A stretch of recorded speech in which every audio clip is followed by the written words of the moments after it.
இவனுக்காக நரகத்தில் கூட யாரும் தயவு காட்ட மாட்டாங்க, தாட்சண்யம் காட்ட மாட்டாங்க. அதனால் இவனுக்கு முந்தி நான் இறந்து நரகத்துக்கு போயிட்டா அங்கே இவனை கவனிச்சிக்கலாமே, இவனுக்கு பணிவிடை செய்யலாமேன்னு பார்க்குறேன் அப்படின்னு நாங்களாம்.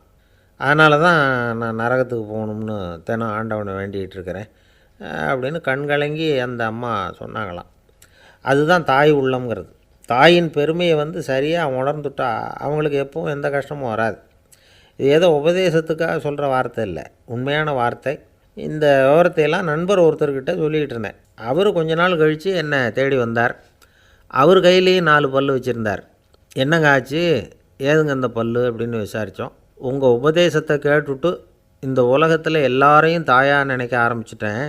ஒரு அம்மாவை கடத்தெருவில் பார்த்து தாயேன்னு கூப்பிட்டேன். அவங்க உடனே பலார்னு என்னை அரைஞ்சிட்டாங்க, பல் விழுந்துட்டுது. அதை தான் பொறுக்கி எடுத்துக்கிட்டு நேராக உங்களை தேடி வந்துக்கிட்டு இருக்கிறேன்னார். தாயேன்னு தானே கூப்பிட்டீங்க, அதுக்கு ஏன் அரைஞ்சாங்க அப்படின்னு கேட்டோம். நான் தாயேன்னு கூப்பிட்டது அவங்க காதில் நாயேன்னு விழுந்துட்டு தான், அதுதான் இப்படி ஆயிட்டுது அப்படின்னார்.